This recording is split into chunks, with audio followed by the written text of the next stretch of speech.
All right. Morning. So we learned yesterday that the laws of making a legally binding Tanai are derived from the Torah, the way that Moshe made a Tanai with Bnei Gad, Bnei Reuven.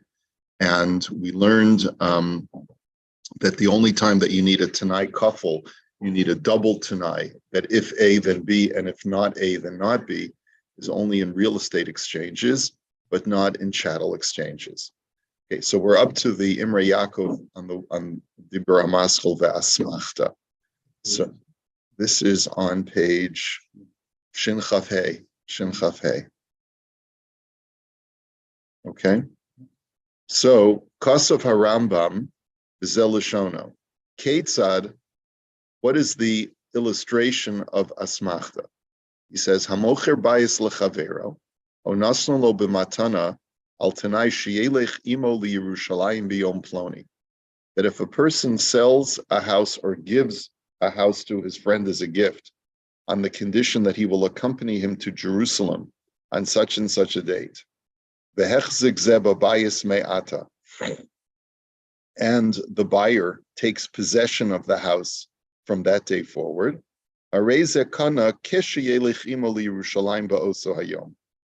the buyer legally becomes the owner once he accompanies the seller to Jerusalem, to Jerusalem on that day. That's when he becomes the new owner. And if that day elapsed and the fellow did not accompany him to Yerushalayim, so then he does not acquire the house. So that's a case of a regular Tanai. Aval im hisna va'omerlo, im telech imi liyerushalayim biyom ploni. But let's say the seller made the following condition. The house is yours if you come with me to Yerushalayim on such and such a date. Oh, im tavi li davar ploni, etein lecha bayezeh, o em kerena lecha bekach bekach. He says, or if you bring me a certain item. So I make two conditions. Either you come with me to Jerusalem on such and such a date, or you bring me such and such a thing. The alternatives. Then I will give you the house, or I will sell it to you for such and such an amount. And then the guy either goes with him to Yerushalayim or brings him the item.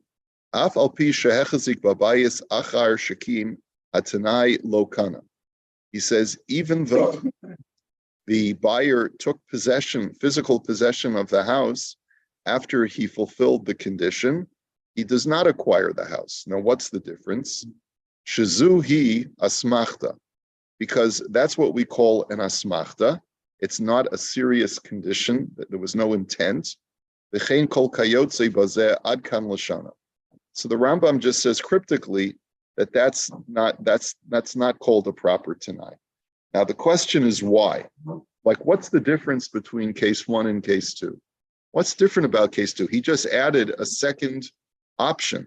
You can either go with me to Yerushalayim or bring me a bag of potato chips or whatever he said to him.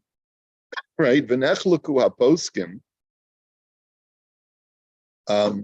Bahavanas devarav ben hachiluk dereisha lahaseifa. There's a machlokes in the later commentaries as to what the difference is between the first case and the second case. The das habeis Yosef, the bereisha mayri shekana miyado miyad, v'achar kach mekayim hatanai shehusna b'neihem zemahani. The Beis Yosef understands the Rambam as follows. He says there was a kinyan that was made when the stipulation was offered, and then the buyer fulfills the Tanai that was stipulated. He says that's why it helps. That's the first case. But the second case is that there was no kinyan made at all. He says the seller told him, you go to Yerushalayim with me, and if you do so, then I'll give you my house. The azlo mahani af im kim hatanai ve'achar kach hechazik bo o asa kinyan acher. The zehavi asmachta hol v'lo kana mitchila. So the Beis Yosef says that's the second case. We didn't make a kinyan. I just said, if you come with me to Yerushalayim on Tuesday, then I will sell you my house. Okay? And there was no kinyan. But then when the buyer went with the seller to Yerushalayim on Tuesday, they made a kinyan afterwards. He says that's an asmachta because there was no kinyan that was made at the time that the stipulation was made. So it seems like from that scenario, the seller was not really serious. He just really wanted someone to come with him to Yerushalayim. He promised him the world. He says, yeah. If you come with me to Yerushalayim, I'll sell you my house. Ready to make a kinyan? No, I'm not going to make a kinyan. We'll make a kinyan later, but you just come with me. So that's not meant seriously. Okay. Amnam im Omar lo kanei me achshav az kana b'chol gavna. But if the seller said to the buyer, when he made that stipulation, if you come with me to Jerusalem on Tuesday, I'll sell you my house. And he said, and it's yours from now retroactively, once you come with me to Jerusalem on Tuesday. He says that's a valid statement, as long as it's done in front of witnesses so you can verify it. Because anytime a person says you are acquiring it from right now, that's a much more specific stipulation, and therefore it's not meant as an asmachta. And so that's the way the Beis Yosef understands the Rambam.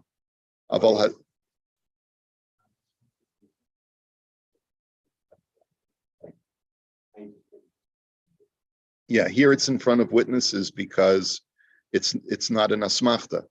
It's not an asmachta anymore, because once you say you acquire it from this moment, and I say it in front of witnesses, then it's meant as a serious statement.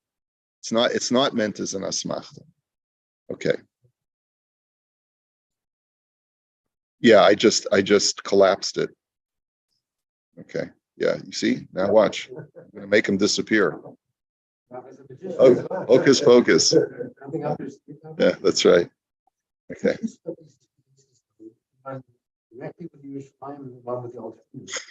That's not the point. That's not the statement. That's right. That's right. That's what the Beis Yosef tells us. It doesn't have to do with how many stipulations were made. It has to do with whether or not the seller either made a kinyan at the time, or if he said me achshav, if he said I want you to acquire it from now. So that's the way the Beis Yosef understands it. Okay. Aval hasma piresh divrei harambam ba'ofan acher. The Sma has a totally different interpretation of the Rambam. He says the hachiloku de bereisha mari da omer al minas.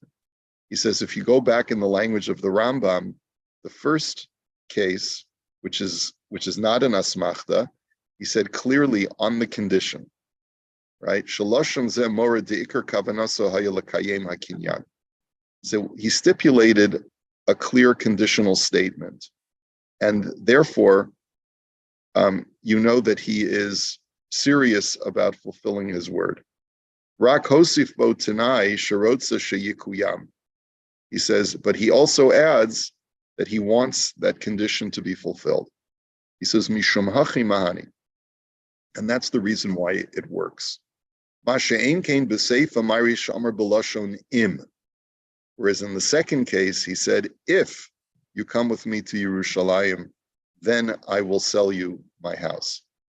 He didn't say, I will sell you my house on the condition that you come with me to Yerushalayim. He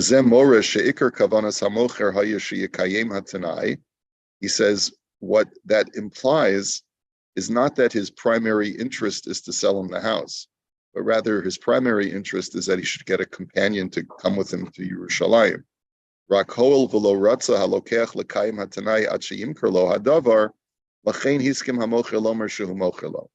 He says, but he knows that his friend is not interested in doing him favors unless he agrees to sell him his house. So he says, fine, I'll sell you my house, right? But that's the reason why in the second case it's an asmachta, because the seller wasn't serious. He really just was desperate to get someone to come with him on the journey. And so that's the reason why. Now,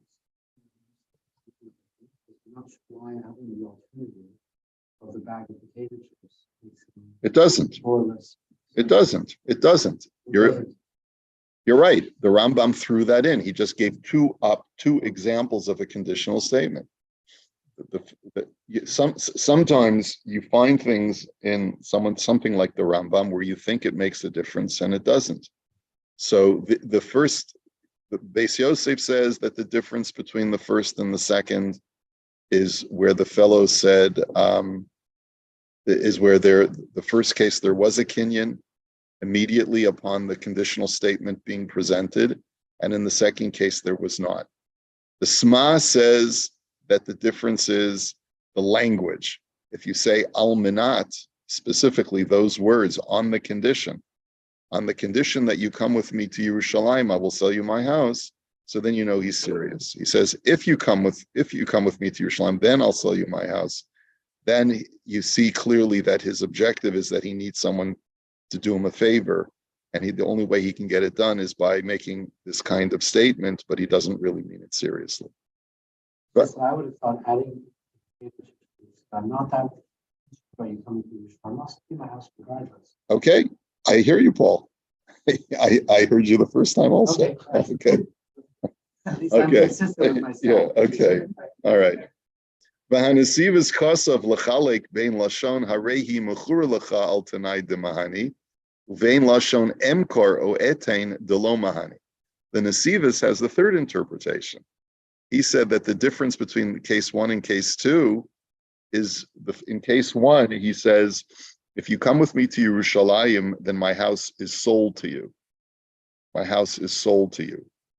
Where if he says, if you come with me to Yerushalayim, I will sell you my house, right? Then it's an asmachta. The Bereisha Mayri Shomer lo Belashon Shemacher lo Achshav B'Tanai Zeh She'elech Ito Yerushalayim. He says the first case, the language is more definitive, more forthright, that the house is yours. The house is yours. Okay, so if you come with me to Yerushalayim, the house is yours right now.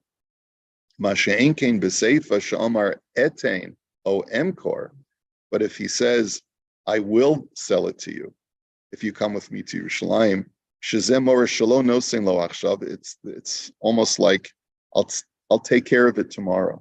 You know, once you do me a favor, az lo kana dahavi asmachta, then it's an asmachta. Im lo sheyomer lo lahedja me achshav, unless you say explicitly, I will sell it to you from now, retroactively, using that statement of retroactivity, so then that means you're serious. Or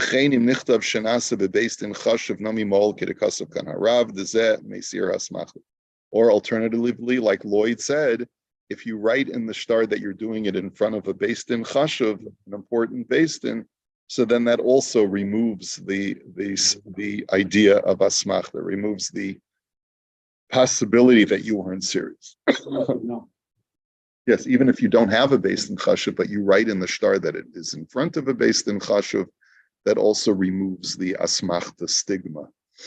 Okay. All right. So clearly what you see from here is that it's a very subtle issue.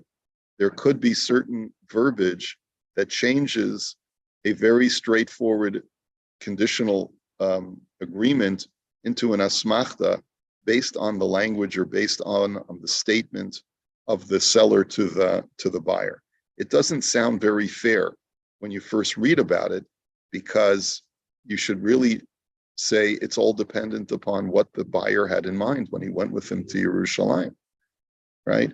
But the seller can say and I'm not sure if there's a comparable, I wish we had anyone here a lawyer? I wish we had a comparable scenario in secular law. I'm not sure if there is one, where I know that there is something called consideration in secular law, where if I agree to do something like, let's say I make a huge pledge to a foundation or to a charity. Like I say, I pledge to give $1 million to a charity. There was no paper signed, but I just did it publicly. Sometimes a pledger can say I wasn't serious about it, and he can't be sued for the pledge unless there was consideration, which means that the charity made a plaque or gave him, a special dinner or gave him a specific honor, and he accepts it. So once that's done, then that's a sign that he was completely serious about it, and he's not allowed to back out at that situation. So there is something comparable, I suppose, from that point of view in secular law. But basically what we're doing is we're parsing the person's statement. Did he use verbiage that commits him even without consideration, even without that receiving anything in return at this point? And it's possible that even if he does receive something in return, but it was, let's say, a service that didn't cost the buyer money, just that he did him a favor, that may not be considered sufficient consideration for it to make the conditional statement legally binding. I guess that's how we look at it. I don't know. I mean, it's as you see, different poskim draw the line at different places. That's what this whole exercise was all about. Okay, so maybe as we go along, we'll see a little bit more. So let's take a look at the Likutim to get some ideas. V'yeshbo Tanai.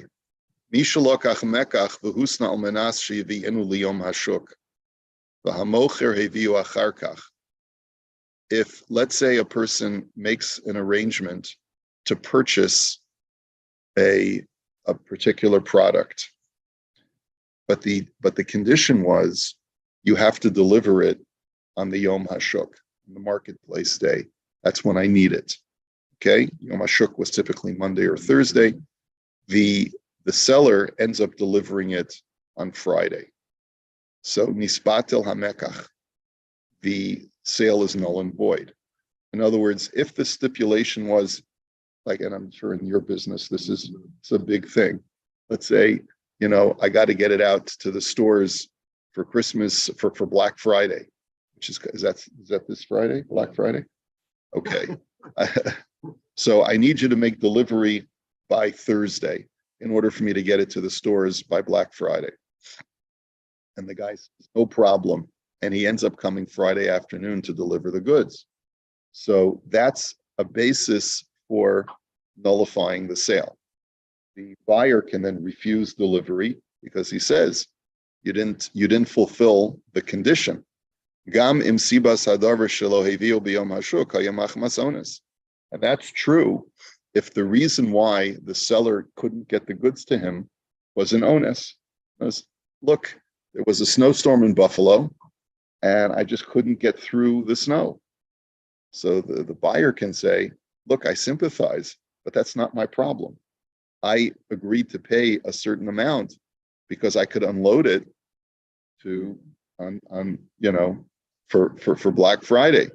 Now that you're coming to me Friday afternoon, it doesn't have the same value to me anymore. And so there are many times where conditional statements are extremely valid, and you have to know the circumstances of the seller and of the buyer. Well, if it's only verbal, then it's not legally binding. In other words, if I give if I put a down payment on goods and there are no witnesses to the stipulation, so then how can, so the buyer says, give me back my money. The seller says, what are you talking about? Here's your goods, pay me the balance. And the buyer says, well, I needed it for Thursday so I could unload it on Black Friday. He says, show me where it says that in the invoice. Show me where we signed for that. In other words, it's the buyer's responsibility also to make sure that the condition is in black and white somewhere. It's in an email or in something, so that he can always say, There's the email, right? There's the purchase order, right? It says it right there in black and white. Where there was a generation where a handshake was a deal or something like that, that where there was a verbal understanding and a trust, and that would be enough. Well, in many industries, it's still enough, but it's predicated on the two parties abiding by that system of trust, right? But let's say one party says, "What are you talking about? I sent my truck driver. He drove 1,000 miles to get you these goods," and he's not willing to accept the fact that it was only predicated on getting it to him by Thursday. Right? So what do you do in a situation like that? There's going to be litigation because there's a large amount of money involved. So who prevails in that case? If the conditional statement can be proven because it was said in front of witnesses, or it was in writing, so then the buyer has a case. If it wasn't, and it was just a verbal thing, and the seller denies it, so then the buyer doesn't have a case. I ran into this situation this summer when there was these COVID weddings that were going like crazy, and we couldn't keep up, and they were shipping late to people, and then it becomes a thing. They never wrote down specifically, that if it was not delivered on that date, garment address, that they would cancel it. Right. So, but on the other hand, we are late. So it becomes a thing of, do you want to maintain the relationship and things like that? Of course, there are many factors that would incentivize a buyer to not be a stickler on the condition, right? Obviously, or a seller. Yeah. I have an interesting situation. Talk about price gouging. I have a standing order for certain drugs, which I get every month. And the supplier doubled the price without telling me. So I get my shipment on time. The receipt price is doubled without any discussion. So we have a situation now. I'm not taking it. You tell me the price doubled. Yeah. I can look for alternatives. If you told me the price is doubled, then I have the opportunity to go and see what is out there. I've got to transfer that is no refund. And so it's not enough money that it's going to go to court or anything. It might just be bad things happen. That's a different category from what we're talking about though. No, because I've got standing orders. So right. In my mind, I'm getting something at a certain price. But then the price doubled. So right. So I think that's what we would call a mekach tos. That's what we would call a sale under false pretenses, where you can nullify the sale. You absolutely have a case in halacha. If there was a precedent set that the price was X, and all of a sudden the price goes crazily beyond X. Yeah, if it goes, let's say, double, right? So then you definitely have a case against the seller for not revealing this before delivering the goods. And you would be allowed to, according to halacha, because it's a mekach tos, a sale under false pretenses, you could nullify the sale. Yeah. Some things change extremely rapidly in many facets of business. In trends, so just with frames, and it's not a matter of you've got to be on top of the game. It's the purchaser's responsibility to make sure to be on top of the game. When freight every month was going up by the 50%, and just because you didn't pay attention or you didn't see or you, do you know, when I was driving over the weekend, I noticed that diesel fuel is twice the price of regular gas. Did you notice that? It used to be the other way. It used to be that diesel was always cheaper than gas. And so who knows what's going on? There's someone gouging in the supply chain. But that is certainly a legitimate reason why prices have skyrocketed, because the fuel of shipping.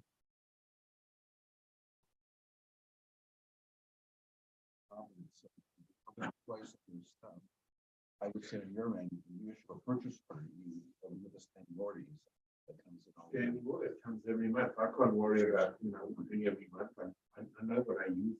In RPO system, and some people I deal with, they say everyone, you accept this deal that gets done. You can't, after a certain time, you can't renege on it. You see it, you have to call right away because they can change prices. They put it there subject to change at any time. That's the price. That's the price on the Yeah. deal. It has to be on the deal. And there's also a cancellation. If you don't deliver by X time, it's canceled.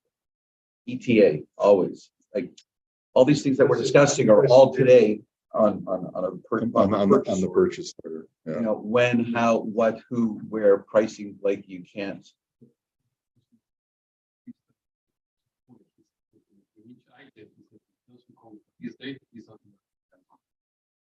So it will tell me, okay, I want this amount of lights, and each item has a different date. And it's in big red letters. So if this doesn't show at this date, automatically that's cancelled, don't shoot this. Yeah. Because they have commitments. Right. And this is because of. And then I guess he'll find a different supplier if he can't get it by a certain date. Yeah, but also give you it's a challenge because when you get a PO, so you need to know that you have to be able to deliver that day. So it worked well actually, but these are the streets. Or some of the big stores have penalties, that if you don't get on such a date, it starts, they're having to give them off a certain amount of percentage off of the. Right. Okay. So anyway, so this is an example of a straightforward tonight. It's legally binding, and the buyer can refuse to pay, and can refuse delivery of the goods based on the fact that it wasn't delivered by the date that was agreed upon. Okay. All right. So we'll hold it here for